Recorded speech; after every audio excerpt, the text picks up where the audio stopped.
We start the show recapping the Big Ten tournament for soccer. We begin with our first semifinal, Rutgers and Ohio State. Early in the first half, it's scoreless off of the throw-in. How about Colby Shiraka getting the goal there, puts Rutgers ahead 1-0. It's the goal number 8 for Shiraka on the year. Still in the first half, a little bit later, same score off of the turnover. Jennifer Anderson puts it away.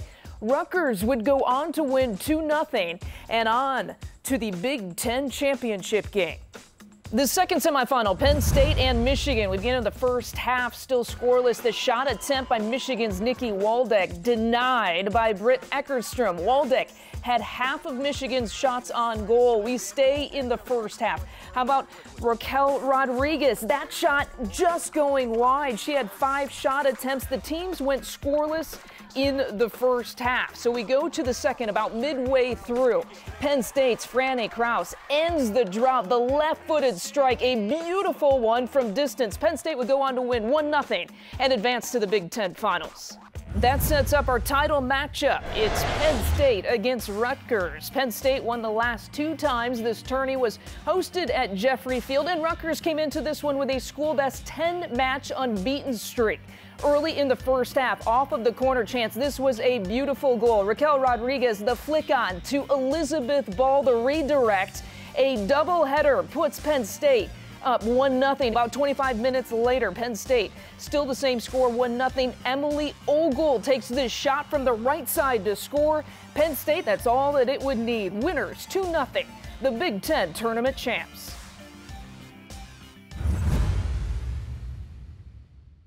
The NCAA Tournament bracket announced on Monday. We're going to start with our top team in the Big Ten, the Penn State Nittany Lions, making it to the tournament for the 21st consecutive year.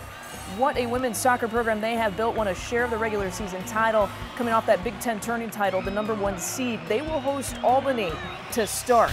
Rutgers, finishing runner-up in the Big Ten tournament, gets the #2 seed in its region as well. Rutgers now in its 6th NCAA tournament bid in the last 8 years and 4th in a row. And the Scarlet Knights will take on Fairleigh Dickinson, and the Scarlet Knights will get to host. How about Minnesota soccer?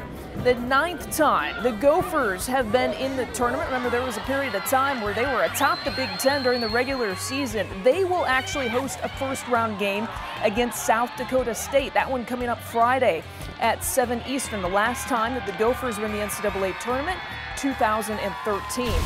Northwestern, a great story, back in the tournament for the first time since 1998, and the Wildcats will take on Washington State. Northwestern has made the tournament twice, in 1996 and 1998, so now this is the 3rd time that the Cats have made the postseason. And finally, the 5th Big Ten team to make it, Ohio State. The Buckeyes will actually host Butler in the first round. The Bulldogs won 16 matches this year. They had to top Providence to win the Big East title.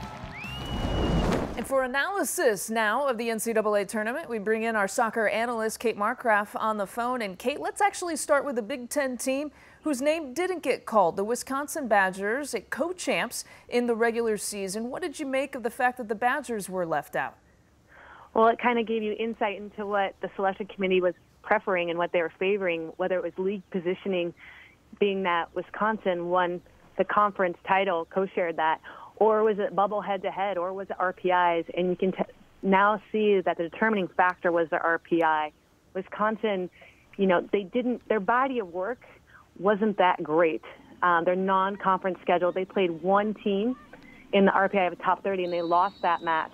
And their best one was over a team ranked in the RPI at number 39. So in the end, we can kind of get insight into what the selection committee was thinking. Yeah, it's actually the first time since 1994 that the Big Ten champion did not make the NCAA. So having known that, Penn State had a high RPI, and that obviously benefited the Nittany Lions getting the #1 seed in their region. What can make them dominant in the tournament? You nailed it. Penn State had an RPI of 2. So not only are they hosting, they're going to be staying at home until the Final Four. They have quality all over the field, stars up and down the spine of that team, veterans, and a perfect mix of a youth movement. But when they play with an inspired effort, we saw yesterday what they can do to another quality team, Rutgers. They played them off the park. They totally dismantled an excellent defensive side of Rutgers. They can go all the way, and they can win this thing. Another Big Ten team that is seeded, the Rutgers Scarlet Knights. How much did you expect the opportunity for them to be able to host? I wasn't quite sure how long they would host for. I knew they'd get the first round. I thought they'd get the second round, but I wasn't quite sure if they'd get the quarterfinals if they were to lose the conference tournament in that championship game against Penn State, which they did 2-0, and they didn't really come back into that game at all. And you know what? It's because they had a number 3 RPI. To go back to the prevailing theme of all this, if you had an RPI that was good, you got rewarded in this tournament. And because they had a 3 RPI and they played such tough teams and did well, they get to stay home for a long time. And that is a very good Rutgers team at home. All right, well, let's talk about our 3 unseeded Big Ten teams. That's Ohio State, Northwestern, and Minnesota. Of those 3, who do you think has the best chance of making a run?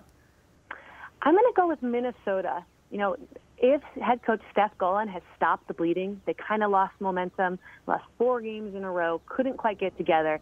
They've had 9 days from their last game to figure it out and to get their offensive swagger back, to find the confidence that propelled them so far in the start of the conference season.